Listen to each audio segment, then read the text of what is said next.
we are live now. A very good afternoon to all of you, and welcome to Dhwani Foundation's webinar series Grants Plus. I am Lalita from Dhwani Foundation. Dhwani Foundation is an 18-year-old not-for-profit organization with a vision of a credible and vibrant social sector. We work closely with small, rural, and grassroots NGOs and help them in strengthening their organization through our various organizational development programs. To achieve our vision, we believe it is important for us to engage with the various stakeholders in the social sector. We started the Grants Plus series to engage with a very important stakeholder in the social sector, the donor.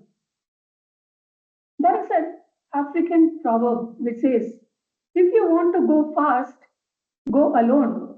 But if you want to go far, go together. The topic for today's webinar is CSR collaborations for greater impact. Collaboration is a key to many successful initiatives. By leveraging collective resources, knowledge, and expertise, and optimizing resources, organizations have achieved greater impact. This can help in building sustainability in the social sector. Going forward, multi-stakeholder collaborations will be vital for the growth in the sector. Our expert panelists from corporate and non-profit sectors have successfully implemented collaborative projects. The purpose of this webinar is to understand how this was made possible, what are the learnings, challenges, and the impact. So I take great pleasure in first introducing our esteemed panelists of today. We have with us Rohini Kamath. Rohini is a project manager CSR at Cisco. Rohini oversees the India Cash Grant Program at Cisco India, serving as a custodian for strategy, governance, operations, and compliance specific to the unique mandate.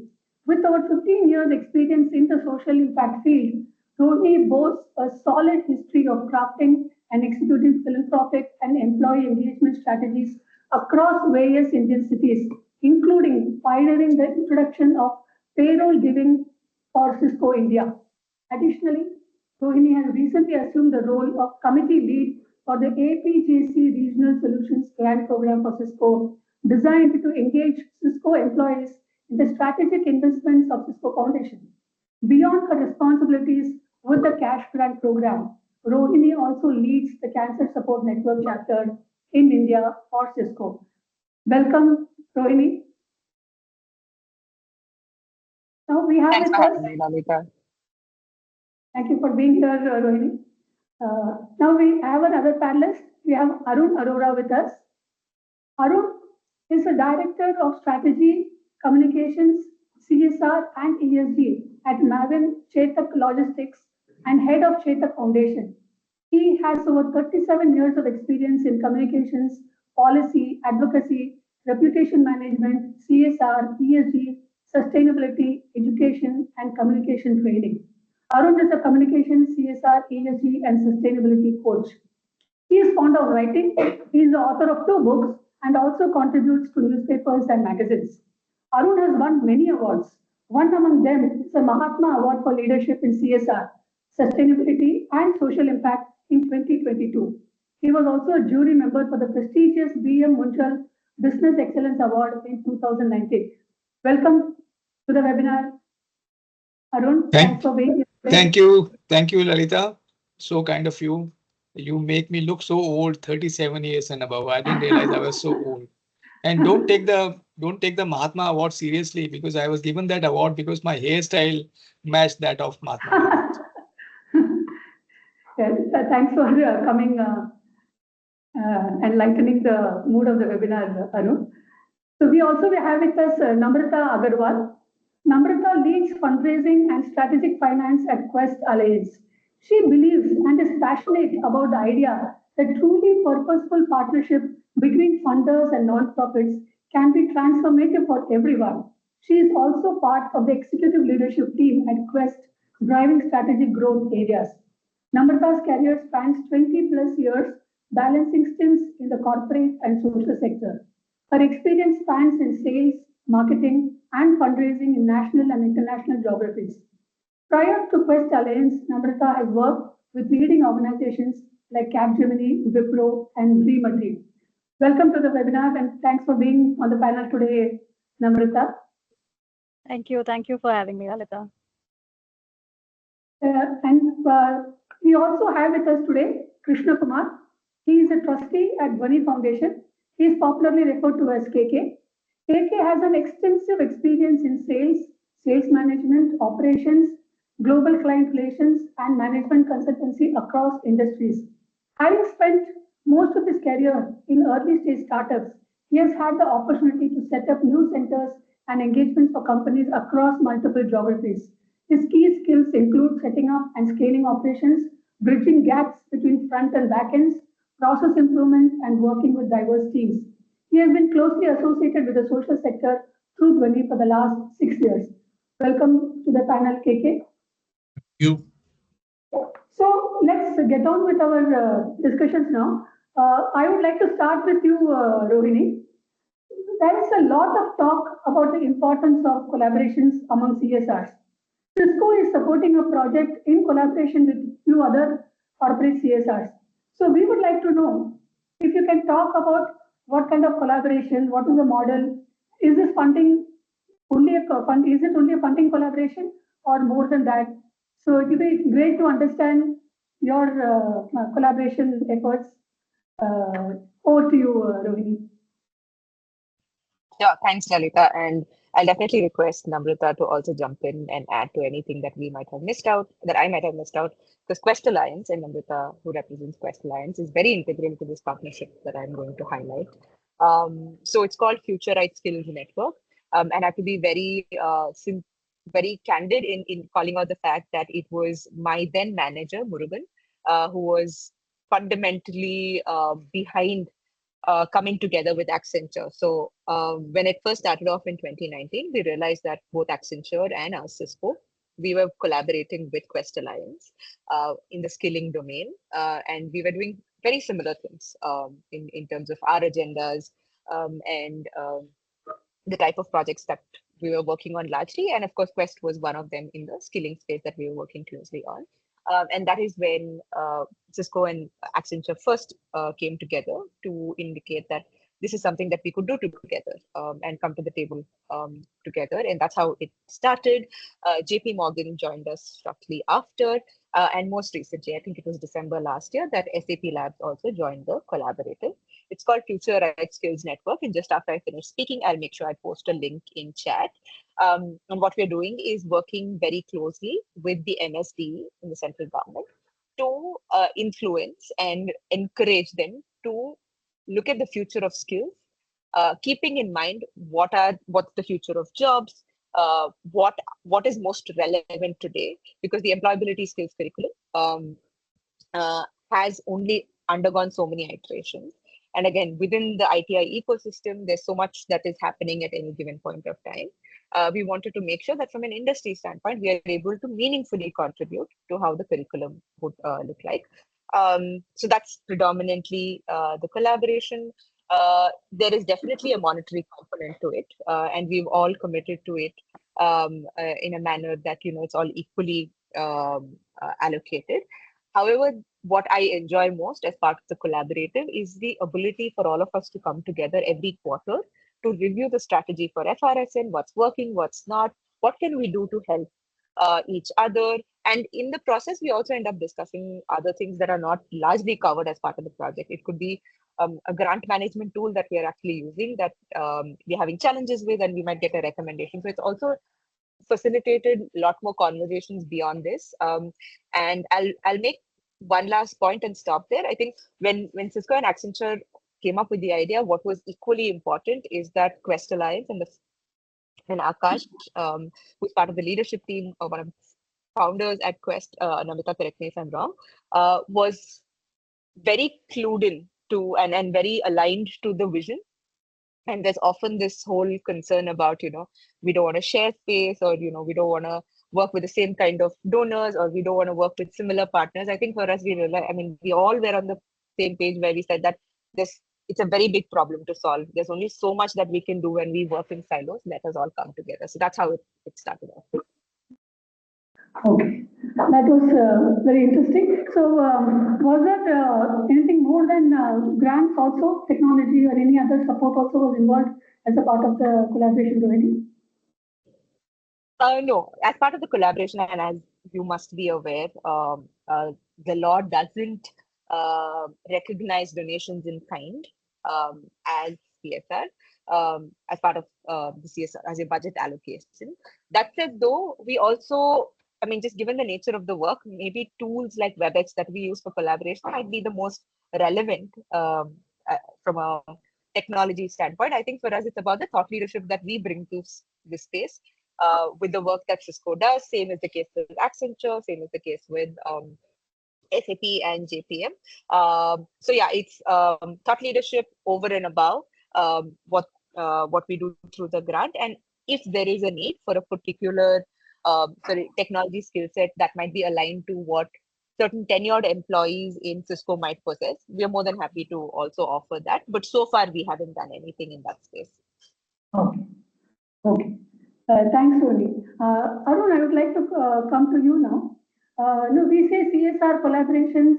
The minute we say CSR collaboration, the first thought that comes to our mind is collaborative funding. Collaboration need not be only for grant giving; it can go beyond money. So you have at Chetak have implemented community-centric projects in collaboration with other organizations.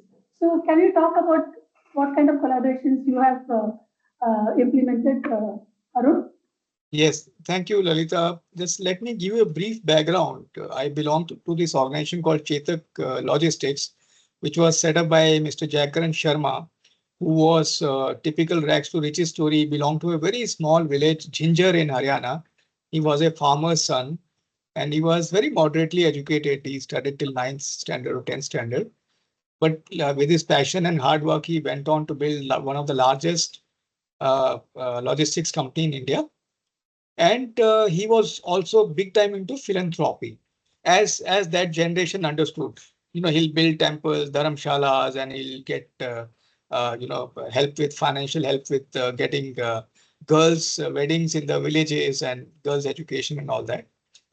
So-called daan karte the and things like that.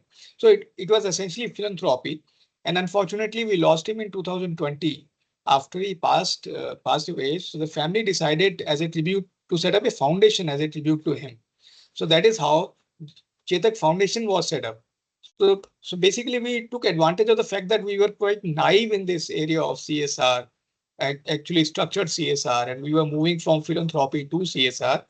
So we formed a board of directors and we decided that we'll work on identifying who our target beneficiaries are, what is the financing model, and which areas are we going to focus on.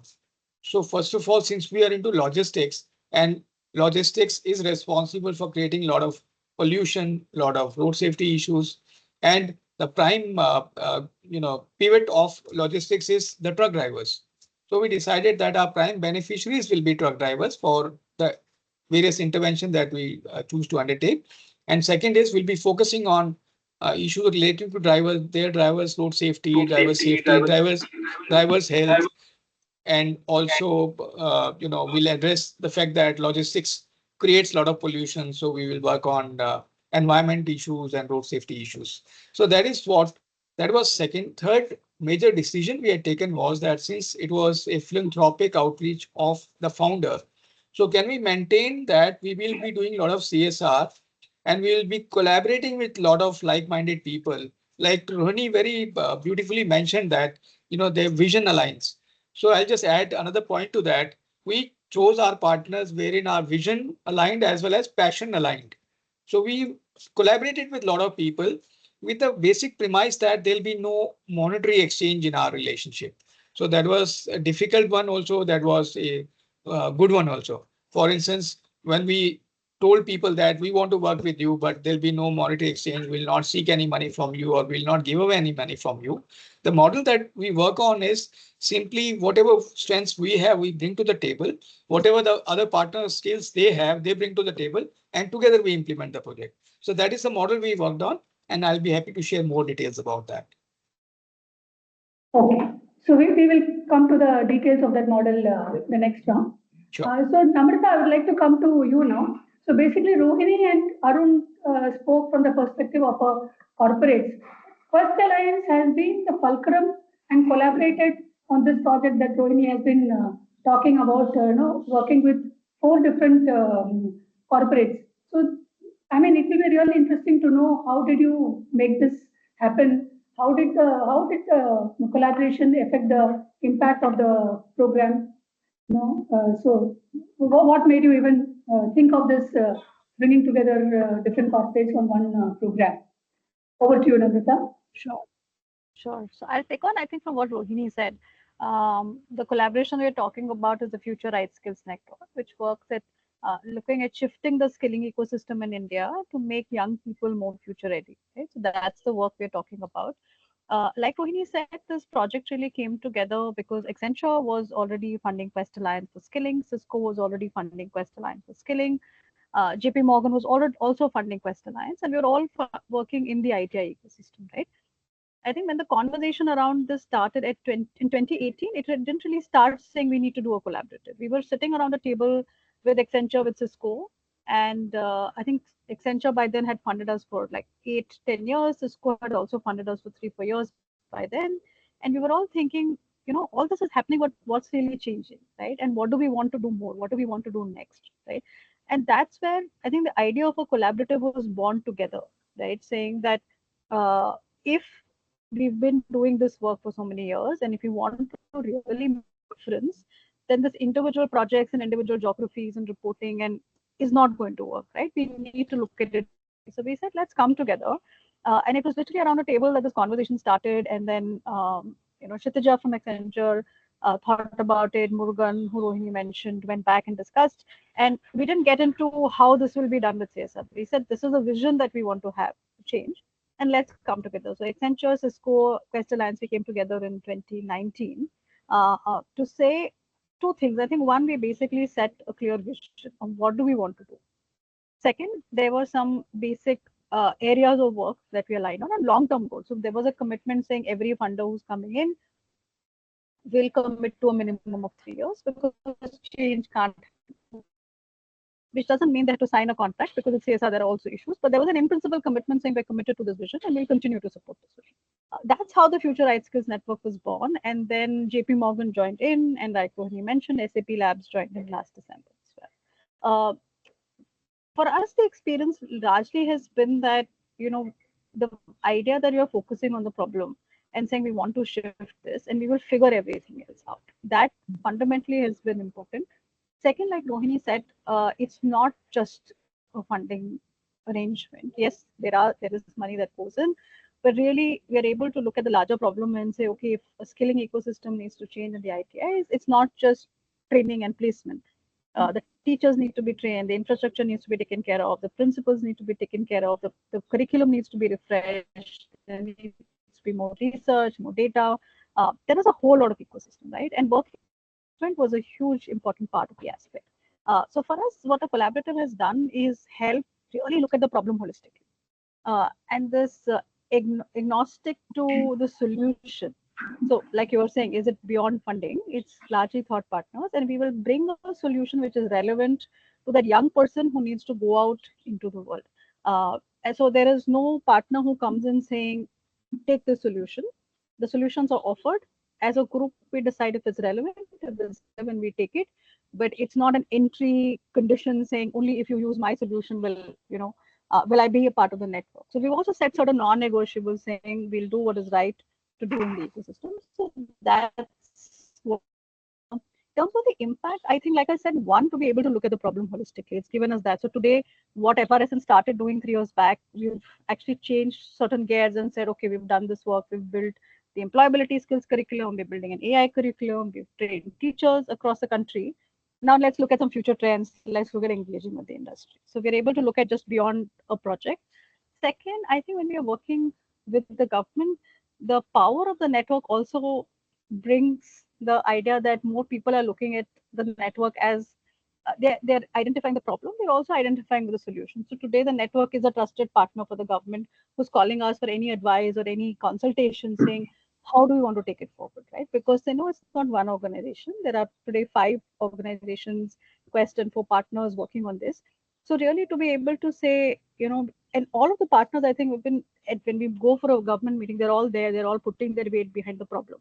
Saying we are here, we want to solve this, tell us what more we can do, or even tell the government this is what we would like to do in the space because this is what we see.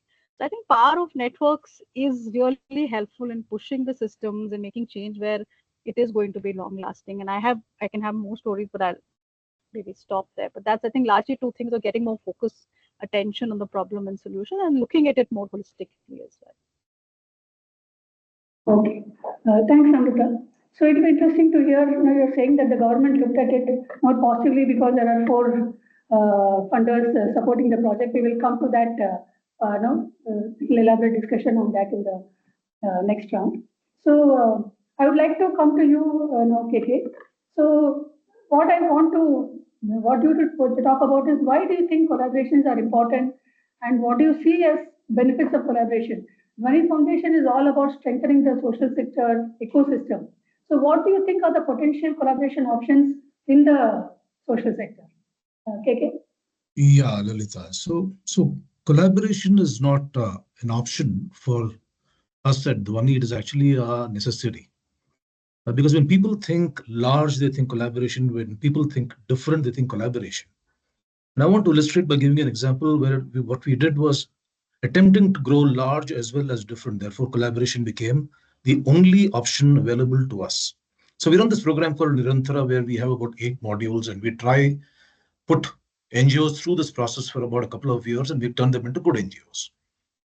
Half those modules we found was outsourceable, and we decided that we will not teach our NGOs how to do, but actually go to a third party, a professional agency, and get them to do it. The concept was new to the industry. NGOs did not hear about outsourcing. However, the agency that we had brought in was quite resourceful in having a history of process improvements, cost out, automation, and all of that, whose intent and thought process matched ours. They wanted to serve the sector and did not have only profit motive as the intent. And they saw that they were very good at doing many of the things that we asked them to. Therefore, it was a very natural match for whatever work they had done in the past. And they were willing to, kind of engage with the sector with all its challenges. Think about the situation. And a professional agency who does not understand the social sector, a social sector who does not understand professional agencies, and we in between, understanding some part of professional agencies and hopefully a good part of NGOs, trying to put them together.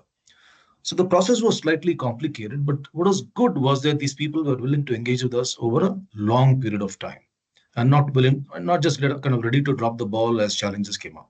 And it was not easy to kind of go through this entire process because NGOs have their own mindsets, their own fears, their own thought process, experiences from the past. And for them to actually buy into the entire idea and then to make it work was a bit of a challenge as we kind of started to ramp up. But we think the idea was very, very worth it because we're setting a new model, low cost, higher speed, ability for NGOs to scale, deal with more complexities. All of that was kind of falling into place.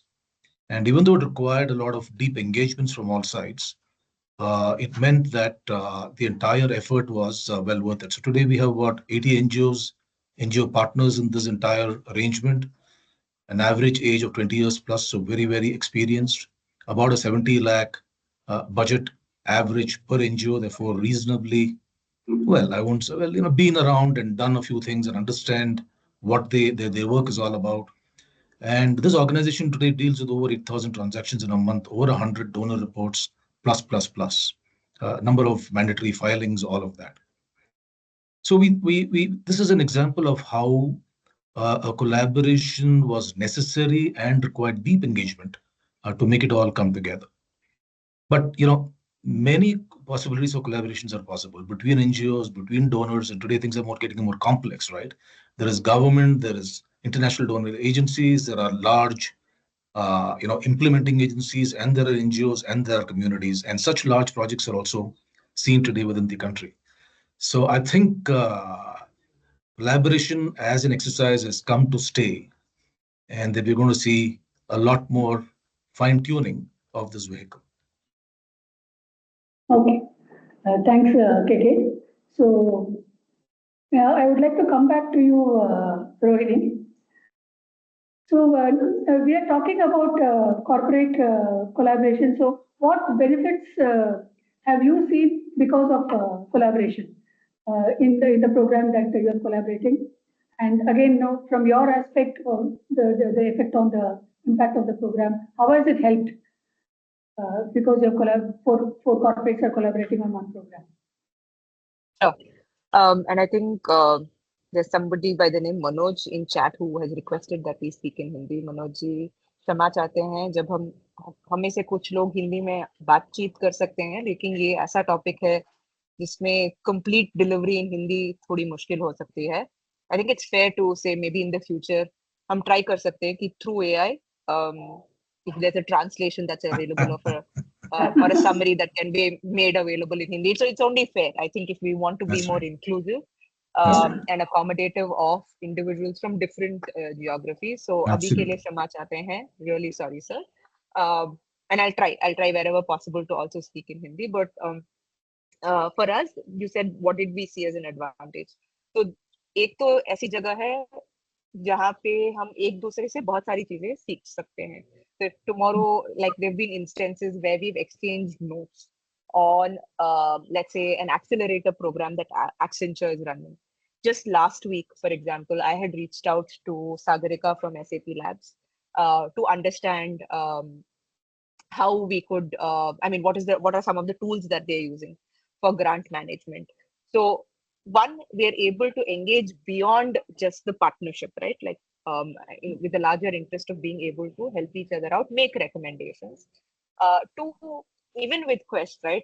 We're constantly trying to understand, are there other organizations that are willing to join the collaborator? What are some concerns? Because it also gives us a mindset of, a perspective into दूसरे corporates का क्या mindset है, उनको ऐसी क्या concerns हैं collaborate करने में, क्या क्या चीजें याद रखनी पड़ती है, क्योंकि कभी कभी ऐसा भी हो सकता है कि हम वो मिस कर रहे हैं और हो सके तो उसको भी इंक्लूड किया जाए. So it's definitely that number one. Number two, there are also instances where Accenture might have a very good, and they do, very good government connect, for example, to get the attention of the right stakeholder. Now, हम ऐसा काम नहीं कर रहे हैं जहाँ पे ये प्रोजेक्ट डिलीवरी मोड पे है. This is systems change, and systems change is only possible, like Namrata also spoke about the fact that you have to work very closely with government stakeholders, and again, central government, state government, concurrent subjects, right? It gets pulled in every direction. So to get that attention back to a particular area,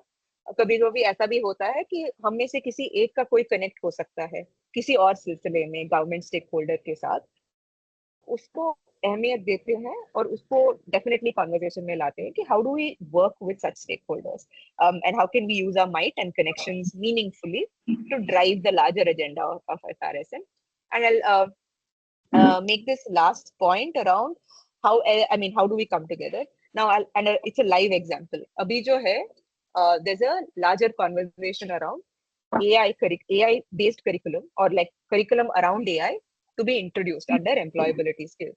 So there's a very good chance that Cisco might have one subset, and AI is such a broad topic ना, उसमें से कोई एक चीज का Cisco के पास थोड़ा knowledge हो सकता है, एक्सेंचर का कंप्लीटली डिफरेंट होगा as a services company, SAP का different होगा. So we're also able to bring that industry perspective.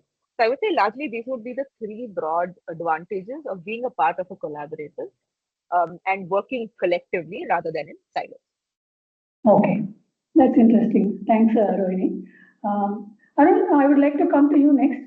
So you just told us about your model of involving driving a collaboration without actually giving grants. So if you can just give one example of a project that you were mentioning, and also that you have also, I think, Chetak Foundation works closely with the government also in some of your projects. So what has been your experience in collaborating with the government? So if you can just elaborate on that. Sure. Thanks, Lalita. Yeah, I'll be happy to share a couple of examples where we collaborated with other organizations and there was no monetary exchange. For instance, like I had mentioned earlier, we had identified truck driver as the prime beneficiaries for their improving their health, their working condition, their quality of life. So one of the areas that we focused was that 60 to 70% of the truck drivers in India, not only truck drivers, heavy commercial vehicle drivers, they did not have eyesight good enough to be able to drive on the road. And they all managed to get licenses.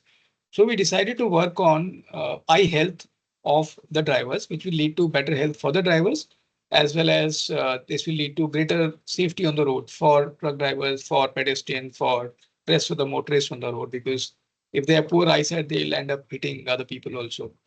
So we identified Vision Spring as one of the possible collaborator. Vision Spring is one of the global NGO. Uh, so they were looking for some beneficiaries in this category, and we had abundance of drivers with us. And since we were one of the strong players in transport sector, so we brought in all the beneficiaries. They brought in the skill to test eyes and provide spectacles. And fortunately, Chetak Logistics is spread across India. We have presence in 60 cities. So we offered all the facilities, our warehouses for conducting those camps. So together we organized eye checkup for about 75,000 drivers for last 1.5 years.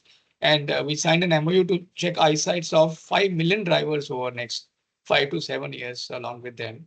And there's absolutely no cost attached to any of the interventions. We provide an entire logistics support in terms of facilities, in terms of refreshment, in terms of logistics of reaching those spectacles to drivers, because drivers are always mobile. So once some driver gets his eyesight check, he might go for months together to another city and he'll come back. So we ensure that they get the spectacles. So this was just one small example of how we collaborated with people, wherein we did not exchange any money, but we managed to implement project. Another interesting project that we worked on, I mentioned about road safety, and we tied up with UNICEF. UNICEF was working on a road safety project, wherein we offered them. We had a very interesting workshop with UNICEF, wherein there were people from UNICEF. UNICEF got some radio jockeys, and they had some of their own employees who were working in the content domain, and we got some of our drivers, and they sat together in a small room and they created a lot of interesting slogans that could be pasted behind our trucks and lorries and trailers. And they together, brainstormed and created 10, 15 such slogans. So UNICEF provided us with those slogans, and then we offered, we have about 5,000 odd trailers. We offered those trailers and we pasted those safety slogans, which keep going around entire India, spreading the message of road safety. It was a collaborative effort between UNICEF and Chetak Foundation that again required absolutely no exchange of money, and we did it together. Since I am elaborating, I have a question for Krishna. Krishna, you explained about the concept of corporates, agencies, and NGOs. Now, I worked with a lot of corporates also. I worked with Maruti and Vedanta and GMR, GVK. All of them have well evolved CSR setup. One challenge that I noticed corporates face is when they try to identify NGOs for sharing their CSR budget for implementing projects, they are not sure of the credibilities of the NGOs. So can we look at some intermediaries, some organization then which can ensure that these NGOs are good, or who can rate such NGOs? Is there any possibility of some organization playing that role? They certify NGOs for their ethics and for their performance, so that corporates are well placed and they refer to that index, and then maybe, I'm sorry, I'm asking a counter question, but KK's thing was too tempting to let go of that. So maybe. No, Arun. Yeah. Arun, I love the question because I have exactly the answer for you. I'm going to find out your email ID from Lalita. I'm going to send you a list of 205 indicators that will hopefully allow you to assess an NGO as good or bad. I'm going to send you that list before end of day.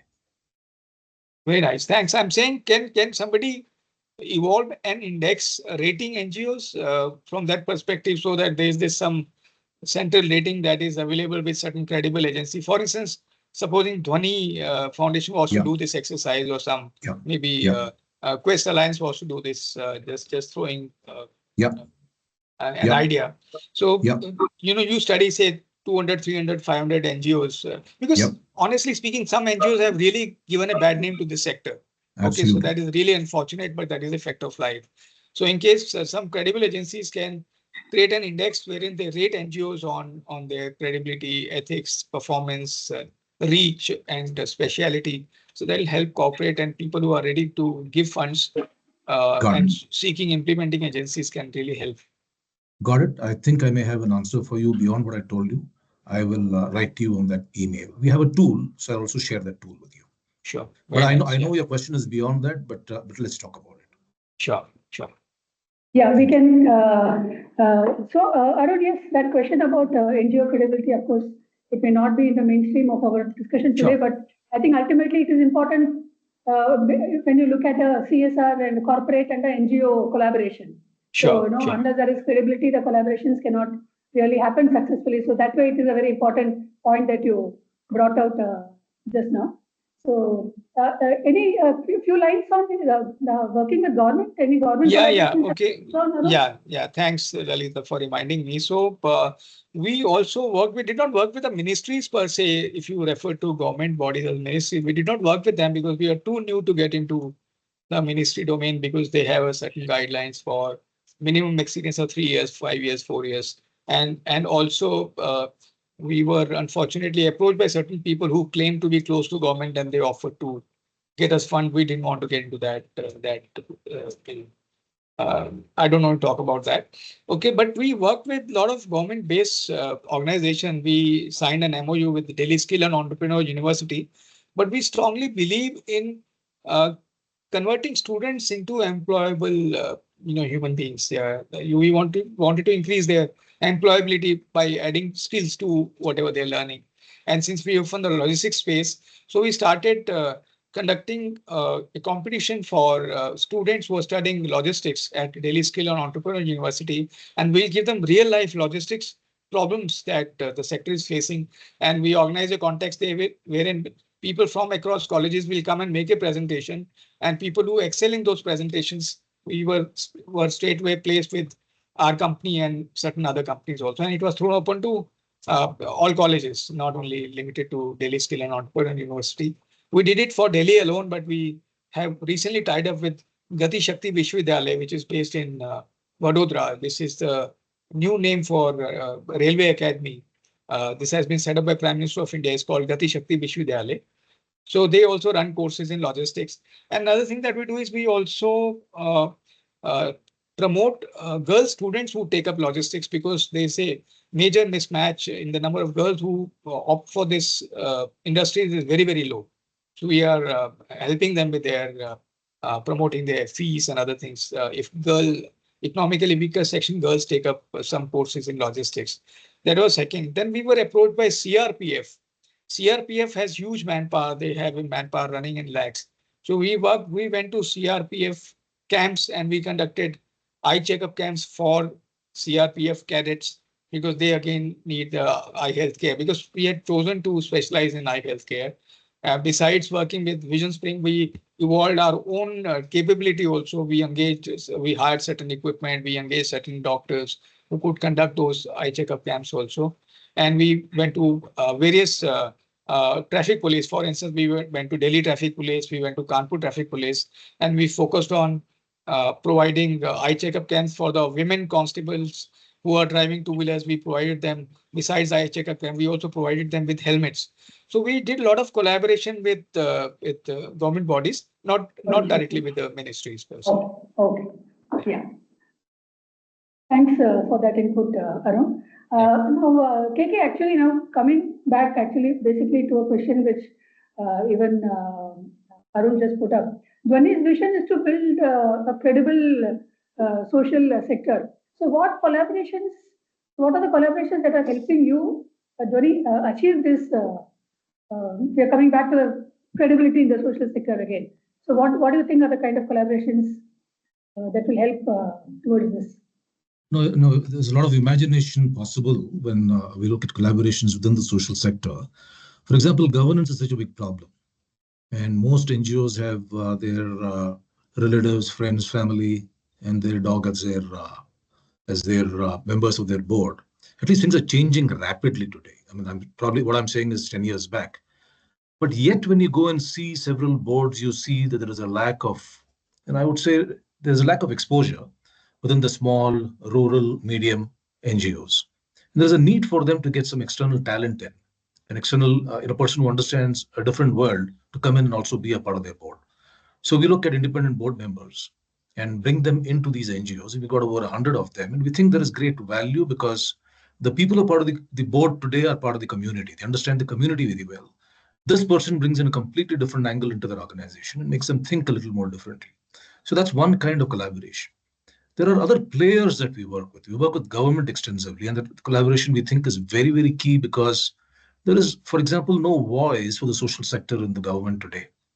And therefore, can that be kind of worked upon? And we do that through federations. Government itself seeks a lot of help within the from the social sector, being one of the largest donors, and therefore can we help them with several processes and systems and all of that. We did that little bit of that during COVID, and we think we can do a lot more. And I think doors are open. The government is very, very willing to engage with many of us. Similarly, as we are doing today, we want to engage and learn from the donor community in terms of what are the expectations of the sector for them, and how can we kind of, be a bridge to making that happen, right? There is university, just a huge part that is so, kind of outdated, I would say, because curriculum is not today's curriculum, curriculum that is relevant. MSWs are probably not what it should be. And so much can be done to bring great talent. And I think a lot of people today are interested in the social sector. People are willingly coming into the sector, but probably not getting the best education or inputs, that are required. And therefore, there is a huge collaboration, possible in that segment too. So we can look deep, we can look wide, and really use collaboration as a very, very key vehicle. That's interesting. Thanks, KK. I would, Rohini, next question is for you. So basically, what's happened is despite the potential for addressing social challenges at scale, the number of collaborations between CSRs and projects is actually really not high. It seems to be still work in progress. So where are the challenges? What do you think are the challenges of working with other corporates? I mean, do you have issues on alignments of thought, style of working? Of course, you mentioned that the vision has to align. So branding. We have heard people say that because of branding issues, corporates don't want to collaborate. So how did you overcome? Do you have any of these challenges, and how did you overcome them? That will really help the other corporates understand, and if they have to get into collaborations. So your experience on that, Rohini. Yeah, I know that a lot of attendees today are actually NGOs. So I would definitely like to hear, also get Namrata to chime in on this and provide her inputs um, uh, from the perspective of how Quest Alliance has addressed it. But for us, I think, and yes, when the law became a reality in 2014, there were fewer collaborations. 2020 was when we started. So I think with every 5 years, you see a shift in approach. There's more willingness to look at it. So yeah, I think one should constantly try it. And for us, at a very personal, at a very individual level, the reason why it has worked is because every contributing entity, NGO, corporate, we've all left our egos at the door and have come in to the conversation with a willingness to contribute and learn in the process. So that's one thing. I think for us, we were very clear that branding that came almost second, third, as long as documents. Even now, we sometimes when we have to sign agreements and all of that, we all table it. We figure out what works, what doesn't, and it's not straightforward. Each company has a different requirement, but where we are all aligned is that the larger intent is to want to make it work without while staying compliant, right? So that's the framework within which we want to function. So that's one of the reasons it has worked. And of course, there's always that constant need to get the board, the governing council, to see the benefit and value in it. So it's not just about getting that approval, carrying out that, or implementing, but also going back and indicating to them why it. Anytime we are stuck with something, right, our board automatically tells us, why don't you check with the FRS and peers? Right, because they know that we are so connected. So they also see value in it. So that's how it's been. But I don't know, Namrita, would you like to add to what I just shared? Yeah, I think what you said, Rohini, was important, right? Like, I think both egos and logos have to be a little bit at the back burner. And logos, we've still figured out a mechanism. I think it's there. But today, I think there are some basic non-negotiables. Like no one logo gets prominence over the other. That is a network logo, which is the most prominent, right? So if there is someone who's coming and saying, I would want my logo up front, then that's a clear no-no for all of us, right? So that fundamental value is there. I think it's a balance of how much is non-negotiable and how much we can accommodate, because we do understand CSR has laws. There are like utilizations and unique numbers and UCs and all of that needs to be done, right? So some of those models we've also worked with at the back end, right? How do you do cost sharing if three people are contributing to one area, which could be, for example, a research? How does one do attribution, right? And I think this is where some of the partners have been really helpful, like Rohini and all the other partners, all the other three partners. We have Accenture, Cisco, and JP Morgan, where sometimes when we get stuck on something, we've agreed on the intent, but when we get stuck on the how, they've really gone back and come back to us and says, what do you guys want? Like, what will make this work? So we maybe put table a few options on the table, and if they're not able to arrive because one partner will say, this may not work for us internally. They are all sitting on the table as representatives. They agree with the intent, but they know at the back end this may not work. So we've been very fortunate because they come together and they say, okay, we will figure this out, right? So it's not a quest problem to solve. It's not an NGO problem to solve. It's a true partnership where, recently also, all four partners went back because there was a lot of feedback coming on a document, and they said, listen, this is too much for you guys. We will go back. We will have a discussion. We'll consolidate our feedback and we'll give it to you. So I think the onus of making things work is on both ends, and that's when it's a true partnership. We are really never in a situation when everyone's coming saying, we want this, we want this, we want this, we want this, and you figure it out, right? That will never work because someone's just going to say that, I can't do this or I can't accommodate, and some partners want to follow. So I think for us, that has been really, really helpful, where partners have also taken the responsibility saying, this is actually not your problem. This is for us to figure out what we want to do. So that was a really nice input. I think that's a lot of learning when other corporates also want to get into it. That you didn't have to. Basically, beat your head on certain things, and they got together and cleared it out for you. I mean, that's really fantastic to hear, because otherwise we only hear of challenges. Now here we are listening to it positively. The collaboration is working, and I want to come back to you, Namrata, again. I want to come back to Namrata again. Basically, you have been doing it's a multi-pronged collaboration, because you're, I think, also working with government schools, basically, right? Yeah. So it's like you as a fulcrum agency, then you have the corporates, and you're working with the government. So how has that equation work for you? So we work with the government ITIs. We work with both, like when it's the state entity, which is the Department of Employability and Training, the DT, and we work with the central ministry, so Ministry of Skill Development and Entrepreneurship, MSD. We work with these two. So we work in about 6-7 states, and we work with the central ministry. We have agreements with all of them. The agreements are in the name of the network. Sometimes the agreement is in the name of Quest, whatever works. So again, the intent is saying that if this is faster, quicker, let's get this. Not every agreement, but some agreements have all four partner names. There are, so that's one from a logistic perspective.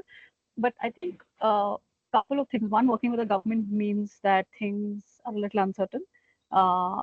Things may go slow, or things may actually move faster than one experience. This could be one change, and we've had requests saying, we'd like to roll this out immediately. Can you guys help? Right? So I think understanding how the government ecosystem works, even for the partners, and their understanding of this ecosystem has been very helpful, because what then happens is that there are delays and things are not happening. We do have quarterly steering committee meetings where we update them saying, we had decided to do this, we plan to do this, but this has happened, changes have happened, and hence this is not going to happen, right? So it is, we have to figure out, if there's money needs to be repurposed, deliverable needs to be recast. We are open to doing all of that. Yes, it's a little more work, but the idea, again, saying that we need to work with the government is clear. So one is there could be delays. Second, there's also times where there are requests saying, the government would like you to do ABCD. So then also the potential of, the collaborative coming together and saying, if this is what we need to do, and this was not decided on when we release the grants to you in the middle of the year, something's come up.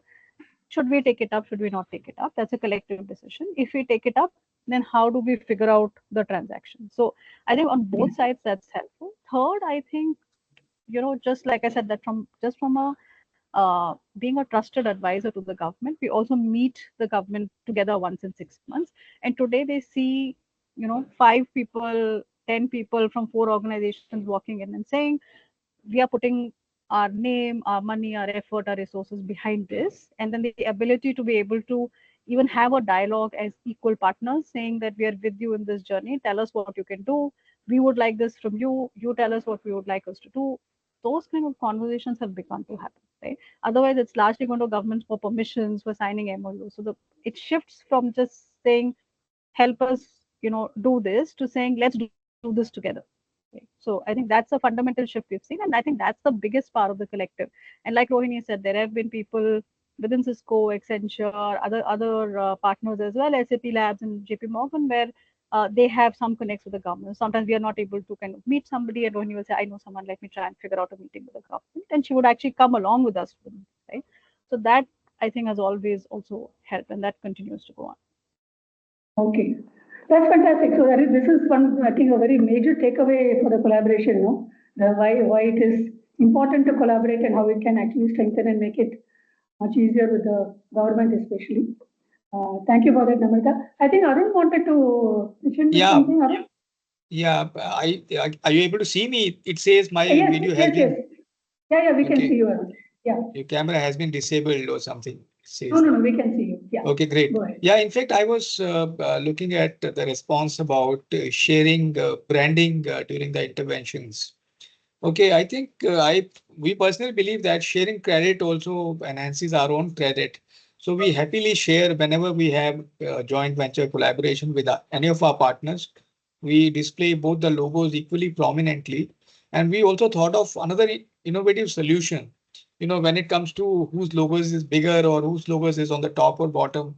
So we also create an event logo. For instance, when we arranged eye checkup camps, we called it Drishti Abhiyan. So we had a nice Drishti Abhiyan logo, which will come in the center, and then we'll have our own logo on one side and the other collaborators logo on the other side. So we had that intervention logo, specially designed, especially if you're running a long campaign. But we strongly believe in sharing credits when it comes to that. But I know of certain organizations who have reservations about sharing the logo of implementing agencies, because they believe in case it's a paid implementation by certain agencies, then they do not put. But I know of such organizations also. But then that is how it comes. That is how such is life. So that seems to be a common thread now here, because Namrata was also talking about the same thing. She said, it is the program logo that comes and all the other logos. Correct. Yeah, so that is important. So that seems to be a good way of avoiding the issues based on visibility. So, Namrata, any challenges that you faced? We have been talking about how the collaborations have helped. So you have been a fulcrum with the 4 corporates and government. What were the challenges, especially with working with 4 different corporates? Were there any challenges at all?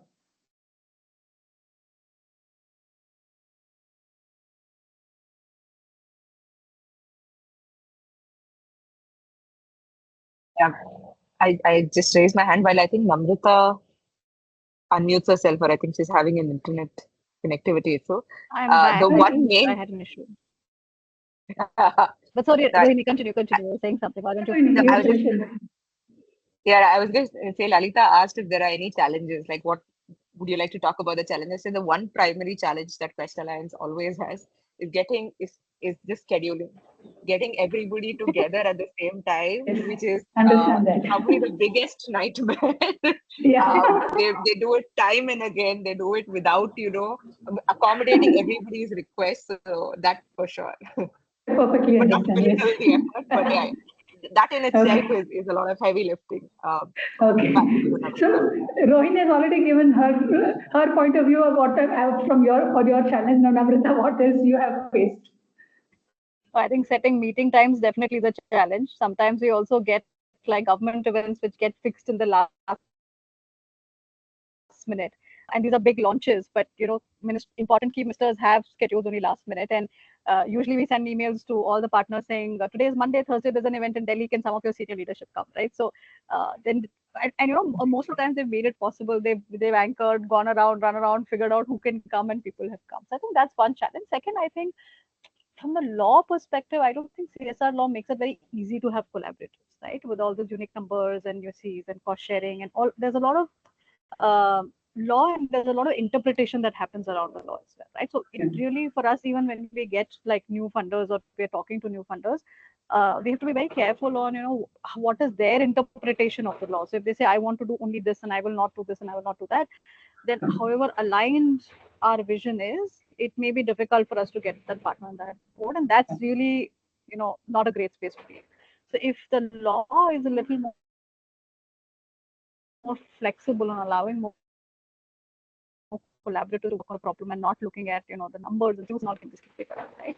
Reporting can still be figured out. So today, just from a reporting perspective also, we have separate reports that go to each of the 4 donors, and we have an overall FRSN report, Future Right Skills Network report, that goes out every quarter. We don't mind doing it, but would it be easier if we could just do one? Yes, definitely, because a lot of organization time resources goes into this, and these are typically not resources that are paid, get paid from an overhead perspective, right? There's the idea of how much overhead for the non-profit charge.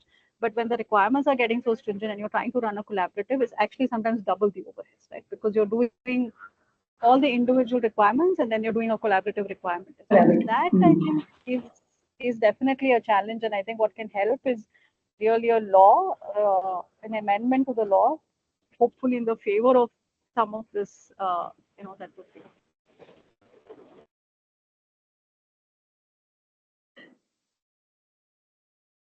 Yeah, I think there is a internet issue. Your voice has been breaking a little bit, Namrata. So, but yeah, we were able to hear get the message clearly. And so I think, yes, let's hope the lawmakers hear this and we are able to see some positive changes. Now, what we will do is we will have one round of concluding remarks from all our panelists, and then I'm sure there are a lot of attendees wanting to interact and ask some questions. So we will see if we can have some time for the panelists to answer a few questions also. So again, let's start with you, Rohini. Now, your closing remarks on why corporates should collaborate and what are the critical aspects to keep in mind if they plan to collaborate. I think I'll attempt this in Hindi again. Corporates should, collaborate तो इसीलिए करना चाहिए ताकि जो resources हैं वो optimally use किया जाए. And that's the most bare basic thing for us. इसे learning opportunities भी ज़्यादा बढ़ती हैं जब आप बहुत सारे peers के साथ collaborate करते हो. और सबसे जरूरी बात यही होगी कि जिस एरिया पे आप कोलैबोरेट कर रहे हो वो एक कॉमन एजेंडा हो. नहीं तो ऐसा हो जाता है कि जो एनजीओ पार्टनर सेंट्रली ये इम्प्लीमेंट कर रहा है ना, वो खिंच जाते हैं, उनको पता नहीं उनको प्रॉब्लम हो जाती है. तो यही कहूंगी कि जो कोलैबोरेट करना चाहते हैं, साथ में काम करना चाहते हैं, उनका वो एजेंडा या जिस टॉपिक पे वो कोलैबोरेट करना चाहते हो वो कॉमन हो.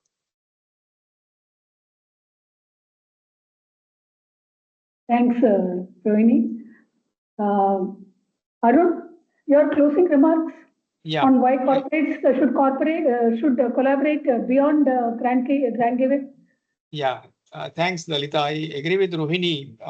Whenever two people collaborate, like Rohini mentioned, one of our audience, Manoj, wanted something to be answered in Hindi.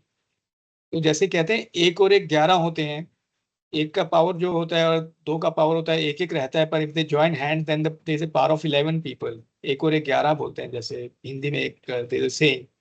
So if people collaborate with common vision and common passion, then I'm sure they can bring their respective strengths and they can have a multiplier effect on the impact that they create on the audience. I also want to touch upon a couple of things. You're talking about the challenges that one faces. For instance, I'll share a very interesting example. When Vision Spring and we together were organizing eye checkup camps for the truck drivers, we came across very interesting challenge. There was this huge stigma attached to this intervention, We were happily thinking, okay, we'll go and check their eyesight and they'll get spectacles, they'll be more efficient, they'll be very happy. We discovered that there's a huge stigma attached. They felt that in case they put spectacles, they'll be sacked from their jobs. So that is the kind of counseling we had to do with them, that if you have spectacles, you'll be able to see better, you'll be able to perform better, it'll be safer for you, safer for others. But they simply did not believe. So we had to start with that counseling itself. So these are the kind of interesting challenges we come across.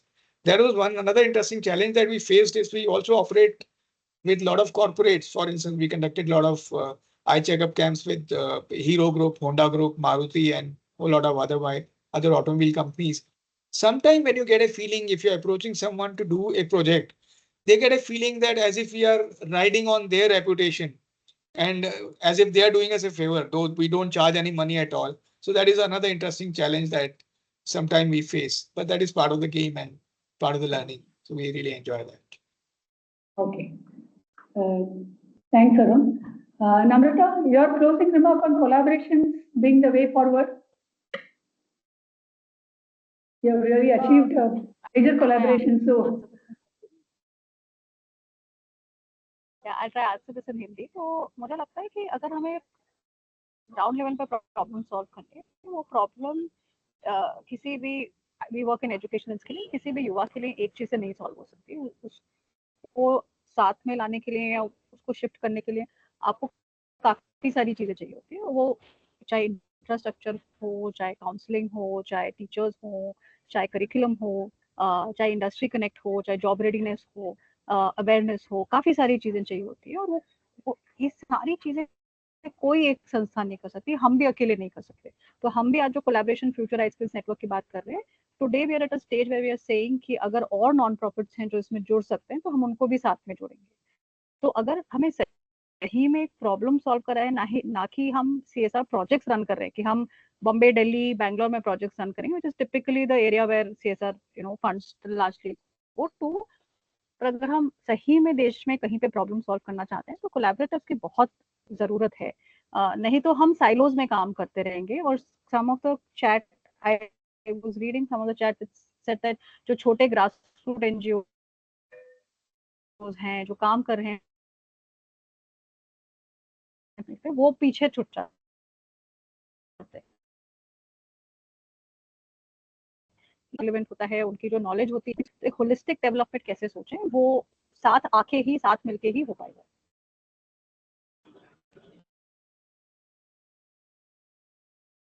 yeah, thanks, Namrata. That because I think there are a lot of NGOs who are on this call, and it will really help. These inputs will definitely help them. KK, I just want you to, talk about one particular thing before you give your closing remarks. How do you think collaborations can be encouraged in the larger ecosystem? Because when he works with the entire social sector ecosystem, how do you think we can socialize or promote the concept of collaborations? I think there is an organic element, यानी कि एक तरह से बढ़ावा मिलेगा इस entire collaboration activity को जब लोग जानेंगे कैसा करना चाहिए। आज मुझे लगता है कि ज्यादातर लोग इस व्हीकल के साथ में फेमिलियर नहीं है, तो थोड़ा दूर रहना चाहते हैं। जैसे जैसे लोग ट्राई करेंगे और सक्सेस पाएंगे, उतना उतना ज्यादा लोग इसको ट्राई करेंगे, क्योंकि इसका बेनिफिट बहुत ज्यादा है, मल्टीपल टाइम्स बेनिफिट है। तो जब उनको बेनिफिट दिखेगा और वो जानेंगे कैसे काम करना चाहिए और क्या लगता है दो पार्टीज को साथ में काम करने का जो तो तरीका है, जब जानेंगे तो मुझे लगता है एक बढ़ावा मिलेगा। The other organic part of it is that जैसे ही CSR boards become more ambitious and CSR departments become more ambitious, जैसे उनका ही यानी कि एम्बिशन बढ़ेगा, वैसे ही उनको नए तरीके अपनाने पड़ेंगे, जैसे collaboration.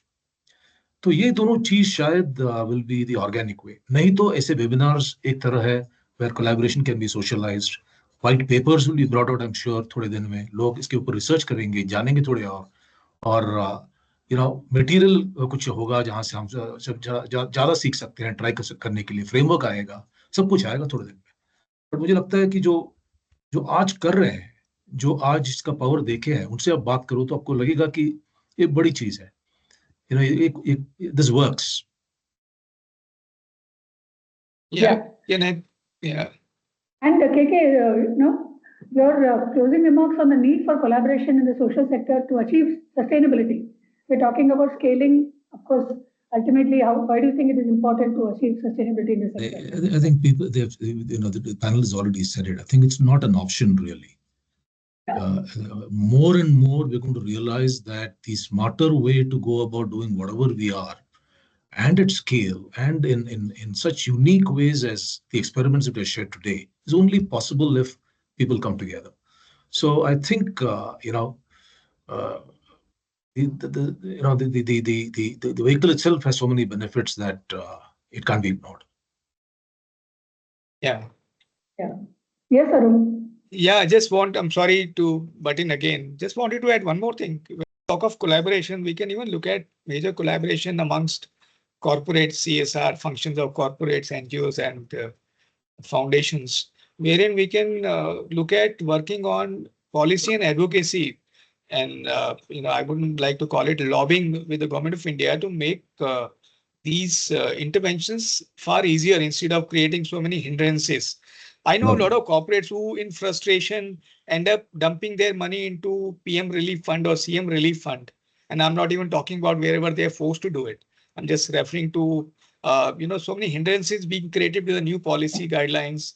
Let's come together, let's collaborate and say that all of us have good intention to serve the society, to improve the quality of life and do something for the society. So let us do it, peacefully instead of creating hindrances by all the new policies. Yeah. Yeah, that was fantastic. I mean,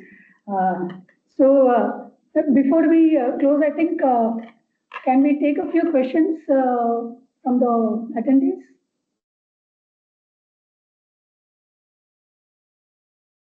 They're all on mute.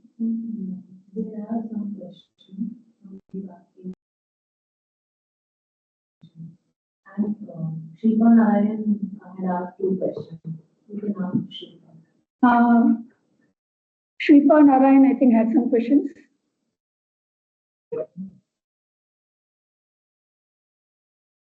Yeah, what will be the intake on collaborations for grassroots NGOs?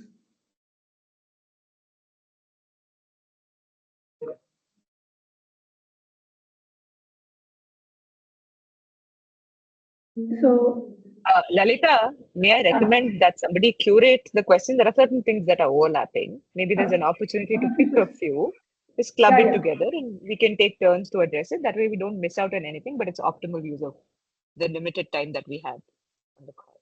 Yeah. We see a lot of hands getting raised. So I think maybe you can read out some of those questions. Yeah. There is a question. 1 second. Is the community open for multi-organizational funding? Is that right, the question? Yeah.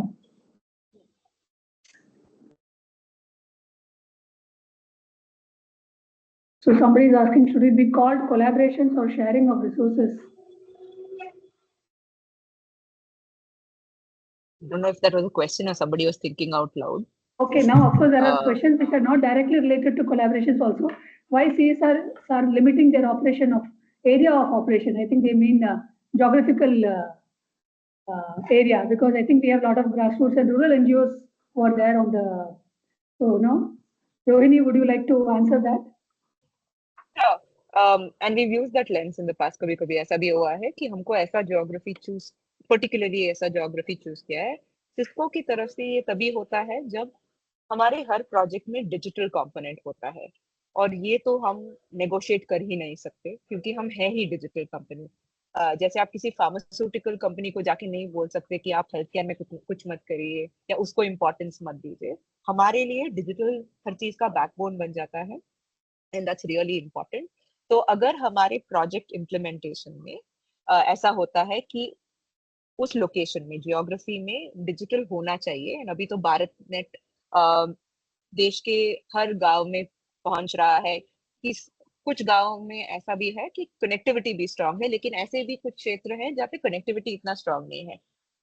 उस reason के वजह से उस कारण से ऐसा हो सकता है कि हम एक पर्टिकुलर ज्योग्राफी में ना जाएं या थोड़ा हेजिटेशन हो हमारी तरफ से। नहीं तो ऐसा नहीं है कि हम एक पर्टिकुलर ज्योग्राफी में नहीं जाना चाहते। वो एक है फैक्टर। दूसरा फैक्टर है जो एनजीओ, जिस एनजीओ संस्था के साथ हम जुड़े हुए हैं, उनका वहां पे एक्सपर्टीज क्या है, नॉलेज क्या है एंड एक्सपीरियंस क्या है। क्योंकि the larger intent is of course that the project should succeed, so we want to look at the factors that can ensure success to the best extent possible. इसका मानना ये नहीं है कि फेलियर के लिए हमारे पास एपेटाइट नहीं है, हो जाता है कभी कभी, लेकिन यही दो चीजें हैं जिसके कारणवश हम किसी जियोग्राफी में जाने से थोड़ा हिचकिचाते हैं। I think there are a lot of questions based on geography. Yeah. Yes, Arun, you want to add to it? Yeah, I can just add to Rohini's point, interesting point. Essentially, what happens is usually corporates tend to confuse between what is community development and what is CSR. So community development intervention are mostly to procure license to operate. They want to keep all the communities around their workplace happy, so therefore they tend to spend more and more money. And fortunately, the law allows that community development expenditure to be booked under CSR spends. That is why most of the corporates tend to focus on CSR intervention around their workplace. So in case there is some modification in that, then corporates will be more encouraged to go India-wide or country-wide and have their interventions. Just an observation. And there's another question says, can are CSRs open for multi-organizational fundraising proposals?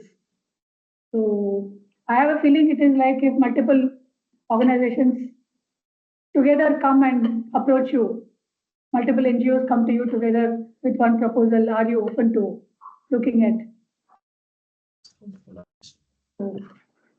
Rohini or Arun? Yeah. Depends on whether the project is relevant for us. Certainly, we are absolutely open on whether it is one entity or multiple entities. Rohini, want to add? No, likewise. I think we're not averse to it. It's the clarity of approach. What is it that you're trying to do? I think through, and maybe Namrata can add to it, as part of FRSN, and maybe we're talking too much about FRSN, but we're giving examples. That's the only reason we're bringing it up. There are a lot of civil society organizations that are part of the collaborative. It's not just about donors. तो बहुत सारी संस्थाएं, कुछ ऐसी संस्थाएं भी हैं जो बहुत यंग है और जिनका एक्सपीरियंस कम है, लेकिन वो भी कंट्रीब्यूट करते हैं इन अ मीनिंगफुल मैनर। So हमने देखा है, and I think इसमें फायदा है. We are not averse to it.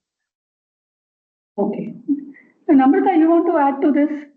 How do you think NGOs can, collaborate with? I mean, is there a way they can get started, or how do they?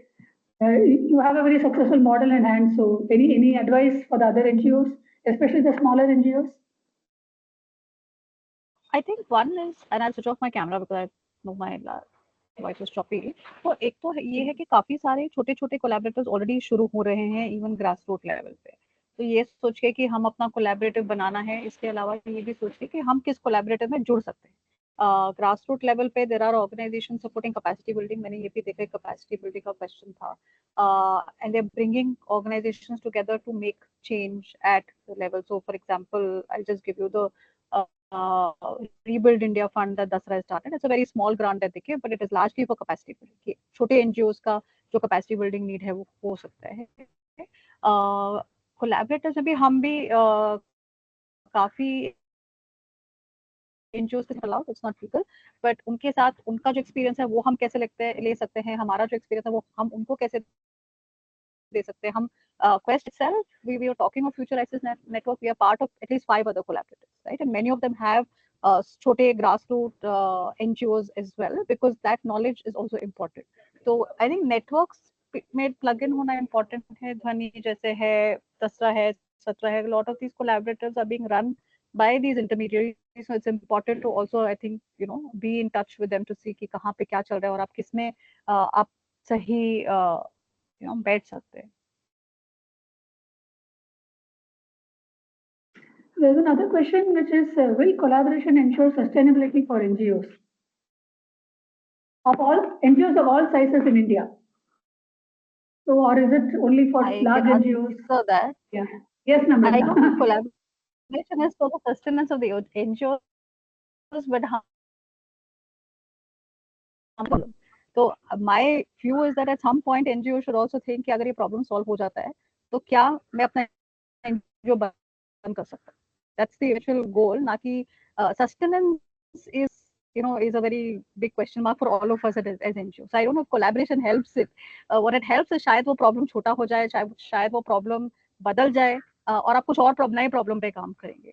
So I think that's the way to look at collaboration. I don't think it's a sustenance question, but it's अगर आप अपनी संस्था खोलिए, आपने इसमें खोलिए कि आपको कुछ सुधारना है कम्युनिटी में, अगर वो सुधार हो सकता है then collaboration is really very important for that. Sustenance हम भी सोच रहे हैं कैसे होता है. I don't think we have answers. Another question is, what is the basic criteria for an NGO to collaborate with a CSR? That's a very generic question, right? There Very is no generic. right answer. Yeah, and it's very specific to the corporate that you're talking to. मैं केवल Yeah. यही कहना चाहूंगी कि homework करना बहुत जरूरी है. जब हम किसी नए एनजीओ से बात करते हैं, हम भी थोड़ा रिसर्च करते हैं बैक एंड. उसी तरह मेरा यही रिक्वेस्ट है कि अगर आप किसी डोनर को अप्रोच कर रहे हो तो आपकी तरफ से भी do a little bit of research. Social media में क्या क्या पोस्ट जाते हैं, वो क्या क्या क्राइटेरिया देखते हैं. This will help you prepare better. So rather than taking a generic, like one model fits all kind of an approach, right? Look at how you can customize it for the donor that you're reaching out to. You have a better chance at having a positive outcome.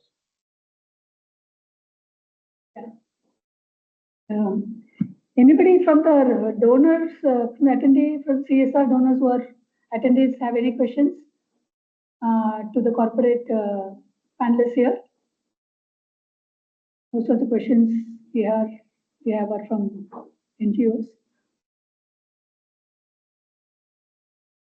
Yeah. And most are a similar question.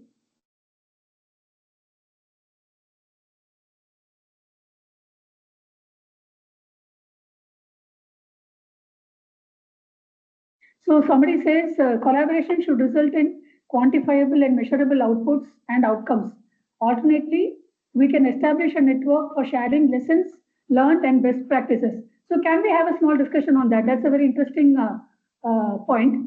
So how do corporates, the CSRs share best practices and learn from each other? One you're collaborating, but now this practice, how can this be used by, say, other corporates who want to get into something like that? Is there a way we can actually think of resource sharing, which can actually help the sector in a very big way? Any thoughts on that, Arun or Rohini? Yeah, okay, I'll attempt answering that. In fact, there are a lot of CSR groups which exist, wherein all the corporate CSR people are part of, and they happily share learnings with each other. They also seek advice on seeking the best resources or whatever learnings they've had. So this is a common practice, like Roni was also sharing that she spoke to one of her friends asking her something. So that is a common practice amongst people who are into communication and CSR to talk to each other and seek advice and give advice. So it's a very common practice that we follow. But we can have some forums, like for instance, today's forum that you have organized. That again is one of the examples of how this can be, this learnings can be shared not only amongst corporates, amongst NGOs and foundations and donors, recipients, everyone. Yeah, I Anything echo you want that to add to sentiment. it? I think, Yeah. yeah, I echo that the sentiment that Arun shared, right? We talk about it. We talk about it very openly. In fact, what we've been doing since 3 o'clock is exactly that. It's a pity that we don't have as many donors in the room as we do, but I think the intent was to also speak to all the organizations that Dhwani works with to call out how we work together. I do want to add that it can be a frustrating experience. It is a frustrating experience, but that doesn't mean we stop trying. It's about trying. And even as an NGO, right, आपकी एक आवाज है. जब आप किसी से बात कर रहे हो, डोनर से बात कर रहे हो, तो आप बोल सकते हो कि हमने ऐसा सुना है कि ये कॉर्पोरेट ऐसा कर पा रहा है, क्या आपको इंटरेस्ट है इसमें? अगर agar chahiye, so we can connect you to the right people, or I can point you in the right direction. Sometimes they just don't know.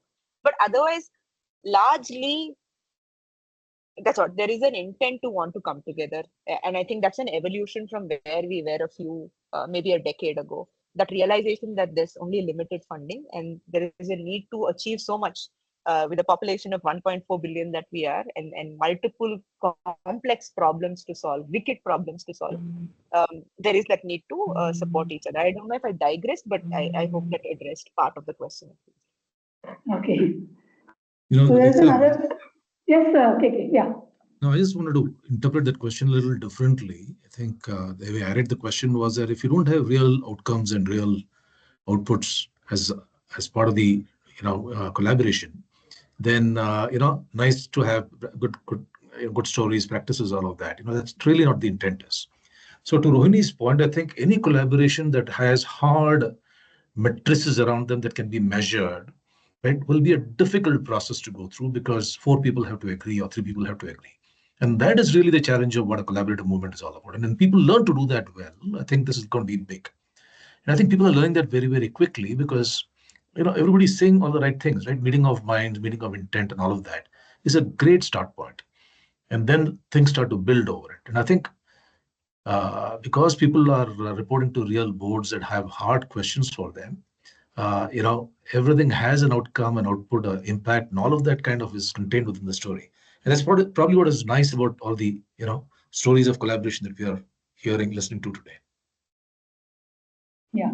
Yeah, and I think I'd just like to add one point from some of the collaborators we've been part of, that sometimes to define the outcomes of a collaborative is also an evolutionary journey. वो भी evolve होता है. हम जो सोच के निकलते हैं कि हम साथ में करेंगे, over a period of time we realize कि हमने शायद ज्यादा सोचा था, हमने कम सोचा था. काफी टाइम कोलैबोरेशन में तो साथ में करने में लग जाता है. हम एक और कोलैबोरेटिव में काम करते हैं झारखंड में, जहाँ पे कई बार हम आपस में within NGOs also we are saying कि अगर ट्रेनिंग में तो कौन करेगा, कौन सा पार्टनर करेगा, और अगर हम तीनों ट्रेनिंग करने जा रहे हैं तो what does it mean for the school. अब वो फिगर आउट करने में ही टाइम लगता है. तो हम अपने कमिटमेंट्स कैसे कर रहे हैं, वो भी एक ओपननेस होना चाहिए कोलैबोरेटिव में कि हम इवॉल्व करें और हम साथ में बनाएं, नॉट जस्ट कि it's again the job of the NGO. For example, अभी हम जब काम कर रहे थे, all of us 4 partners and Quest got together and said कि अच्छा अगर ये हमारा विजन है 3 साल का, तो इसके कौन से आउटकम्स मेक सेंस. इनफैक्ट हमने थोड़े आउटकम्स रखे थे जो फंडर्स ने बोला कि ये शायद आप नहीं कर पाओगे, आप सोच लो इसके बारे में, because we don't think collectively the ecosystem is right to do this. So this idea of also co-creating some of this and being open to changing them as we go along is also important. Yeah. Yeah, we have losing your voice, Namrata. And there's another question, Anil Bharadwaj. Is there any organization who is working to strengthen capacity building to grassroots rural NGOs? Yes, Dhwani does that. So you can go into our website and get in touch with our team. And Planted question. no, we don't know. Just joking. Just joking. Sorry. Yes. No, I'm happy if it is. Okay, there is a student here who wants to know how can students be engaged in the sustainable development in the aspect of collaboration. Anybody wants to have any advice to student community who wants to be a part of they should volunteer. They should volunteer for ESG, sustainability, and CSR activities, and there are a lot of options now. This adds to their profile, this adds to their character, this adds to their values. Amazing initiative, actually. They should do that. They should volunteer, and a lot of organizations that are coordinating that volunteerism with corporates. Rohini, you wanted to say something? No, actually, on this point, I didn't. I think most recently we had an intern come in. If you were talking about a student community who took on a project, so it's a good opportunity for you to learn about the sector. And again, these words are all interchangeably used. Right? There's CSR, there's sustainability, there's ESG, SDG. All इसको alphabet soup कहा जाता है of all the alphabets that are used commonly in the domain. So try doing an internship. It's not easy. But there are opportunities that show up, and you don't have to do it with a corporate. You can you don't just, that's not how I meant it to sound. but it don't just focus on corporates or NGOs. Look at opportunities that are meaningful, where whoever you're collaborating or working with, right, is able to devote time and mentor you well. Grab those opportunities, remote or otherwise. Even if it's a 1 month period, it's a good learning opportunity. So that's one starting point for sure. Okay. So there is already somebody is offering collaboration here. So we have somebody who says, "I am Vijay Prakash from NASCOM Foundation, Bangalore. If you are also working in the women empowerment domain, and would be great if the organization is working in women involved in 3 sectors, namely agriculture, handicraft, handloom, and manufacturing. We will be happy to connect for further discussion." Good. So opportunities for collaborations are already coming up here. Very nice. Okay, I think, yeah, now we have taken, I think many of the questions are sort of repetitive, so we didn't go into all the questions.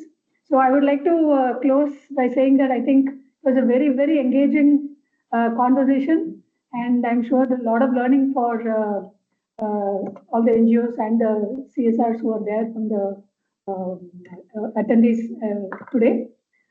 A big thank you to all of you for taking time, accepting our invitation, and being here. Thank you, Rohini. Thank you, Arun. Thank you, Namrata. Thank you, KK. A lot of learning for me also. Thank you. Thank you for inviting me to this. And a lot of learning for us also from all of you panelists, not just for those who are attending the webinar.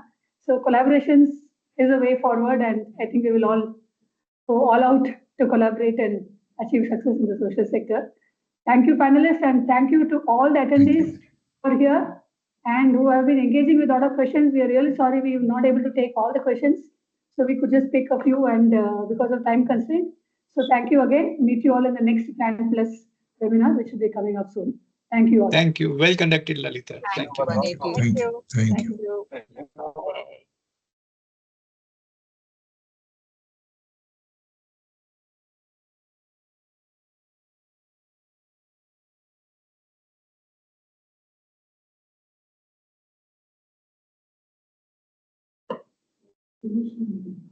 Finish.